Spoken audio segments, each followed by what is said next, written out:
আসসালামু আলাইকুম ওয়া রাহমাতুল্লাহি ওয়া বারাকাতুহু। মেজর হাফিজ সাহেব বলেছেন, কিছু অকাল পক্ষ যারা সংবিধান সম্বন্ধে কোনো ধারণা নাই, যাদের সংসদের সম্বন্ধে কোনো ধারণা নাই, অমানুষ, অকালচার দেশ, ঠিক আছে, উনি এভাবেই বলেছেন।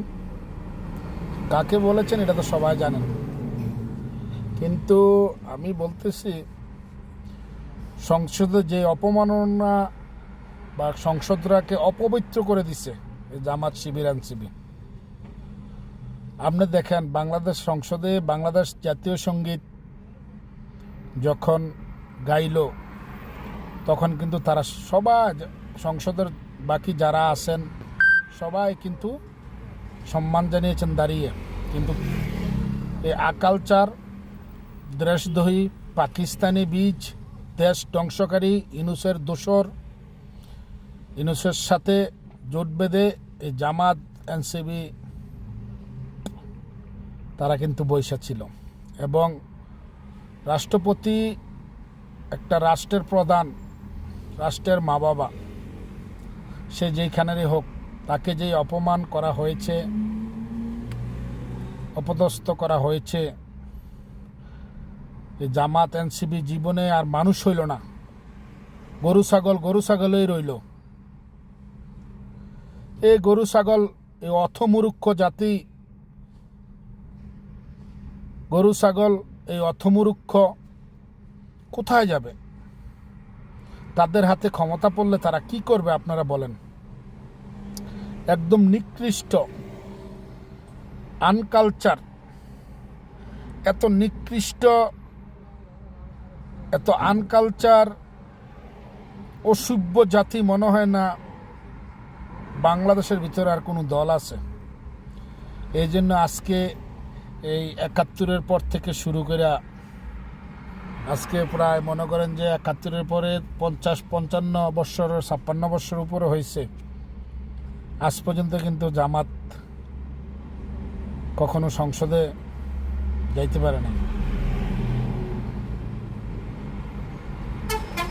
কারণ একটা যোগ্যতা লাগে।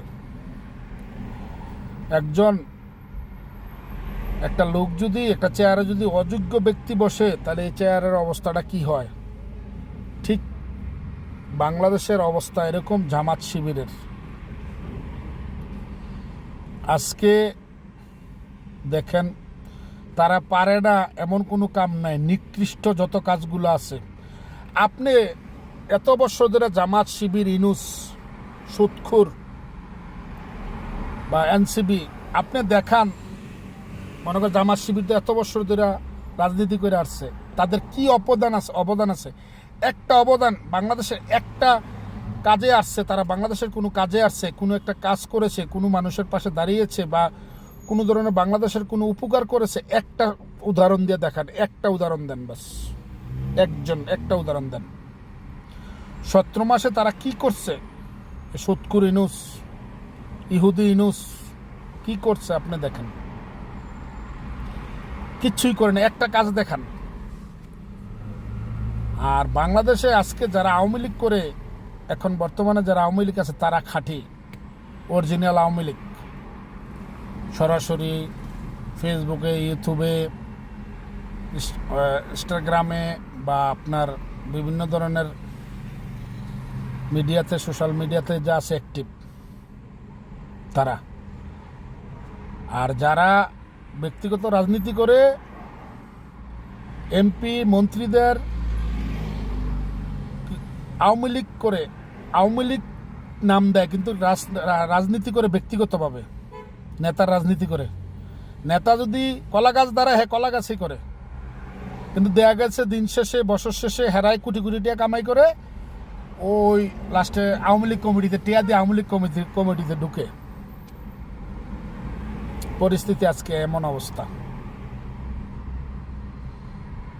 কিন্তু এটার জন্য আজকে বাংলাদেশের সম্পূর্ণ আওয়ামী লীগের যে নিরহ নেতাকর্মীরা, হাজার হাজার নেতাকর্মী, ইউনূস, সুদখোর ইউনূস, এনসিপি এবং জামাত শিবির রক্ষাটা, তাদের হাতে যান প্রাণ দিয়েছে জেলখানায়, বাইরে, রাস্তাঘাটে। আওয়ামী লীগের নেতাকর্মীদের না পাইলে তাদের ফ্যামিলি সদস্যদেরকে উপর হামলা, হত্যা, খুন, কিডন্যাপ এগুলা করছে। তারা তো অমানুষ, তাদের তো মানবতা নাই। কিন্তু এটার জন্য দায়ী কে?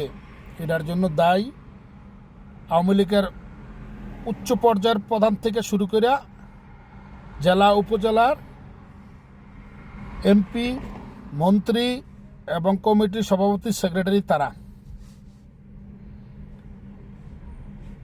তারা এইসব ব্যক্তিগত রাজনীতি, ব্যক্তির ওজন বাড়াইতে একটা এমপি, একটা মন্ত্রী, একটা কমিটির, জেলা কমিটি, উপজেলা কমিটির সেক্রেটারি, সভাপতির পাল্লা বাড়ি করতে গিয়া, জনমত বাড়ি করতে গিয়া,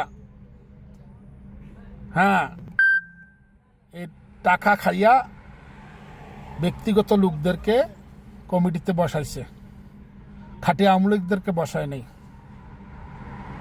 আজকে তাদের এই অবস্থা। এই জন্য আজকে আওয়ামী লীগের এই অবস্থা। দায়ী তারা, অন্য কেউ না। কিন্তু তারা কিন্তু এখন ভালো আছে। যারা বহিরাগত ব্যক্তিগত রাজনীতি করছে, নেতা খেতারা, তারা কিন্তু ভালো, তারা টাকা কামাইছে, তারা কোনো কিচ্ছু হয় নাই। তারা ফ্যামিলি নিয়ে বিদেশে আছে, বিভিন্ন দেশে আছে, নাইলে নিজের দেশে আছে, টাকা পয়সা দিয়া, হ্যাঁ, প্রশাসনকে, অন্যান্য দলের নেতাদেরকে ভালো থাকতেছে। যারা টাকা পয়সা কামায় নাই, নিরহ, তারা কিভাবে আমার মতন, আমাদের মতন যারা আছে, দেশেও রাজনীতি করে আসছি এত বছর ধরে, বিদেশেও রাজনীতি করতেছি। একটা অনুষ্ঠান করলে বাংলাদেশে 4 লাখ 5 লাখ টাকা দেয়। এটা কিন্তু আমরা নিজেরা ইনকাম করে দেই, কোনো নেতাই দেয় না। দেশেও কখনো কারোর কাছ থেকে টাকা নিয়ে রাজনীতি করি নাই আমরা। আমার মতন আরো বহুত আছে আমার সমবয়সী, বুঝছেন। কিন্তু আমরা বিদেশে ইনকাম করি, এই জন্য সমস্যা না। যারা দেশে আমাদের মতন কাজ খালি দিয়েই গেছে দলের জন্য, কিছু পায় নাই, তাদের অবস্থাটা আজকে কি? কিন্তু দেখবেন আবার আওয়ামী লীগ আসবে ক্ষমতায়, বা আবার আওয়ামী লীগ মাঠে নামবে, দেখবেন তাদের মূল্যায়ন থাকবে না। নিরহ নেতাকর্মীদের মূল্যায়ন থাকবো কার? থাকবো যারা বহিরাগত এবং ব্যক্তি রাজনীতি করছে। যেমন ব্যক্তি আমাদের পার্শ্ববর্তী, যেমন মনে করেন ব্যক্তি লোক আছে, ডাক্তার পানগোপাল, ওনার ব্যক্তিগত লোক আছে, হেরা প্রাধান্য পাবে, অন্যরা চান্দিনা থানা প্রাধান্য পাবে না। যেমন দেবিদ্বার থানার আবুল কালাম আজাদ ভাইয়ের ব্যক্তিগত লোক আছে, হেরা কমিটিতে ঢুকে হেরা প্রাধান্য পাবে।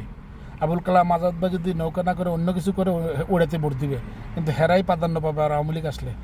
আবার দেখা যায় রাজী মুন্সির লোক আছে, হেরাই প্রাধান্য পাবে। রাজী মুন্সি যদি হাতিমার্কাও দ্বারা হাতিমার্কায় ভোট দিব, নৌকায় দিব না। হেরাই প্রাধান্য পাবে, হেরাই কমিটিতে ঢুকবে, হেরাই দেবিদ্বারটার চষে খাবে, চান্দিনাটার চষে খাবে। বিভিন্ন সব থানা হয়েছে, মুরাদনগরও আছে এরকম, কুমিল্লা সদরেও আছে, বুড়িচঙ্গ আছে, সব জায়গায় আছে। কতজনের নাম বলবো? এই অবস্থা। তাহলে রাজনীতিটা কোথায় গেছে দেখেন।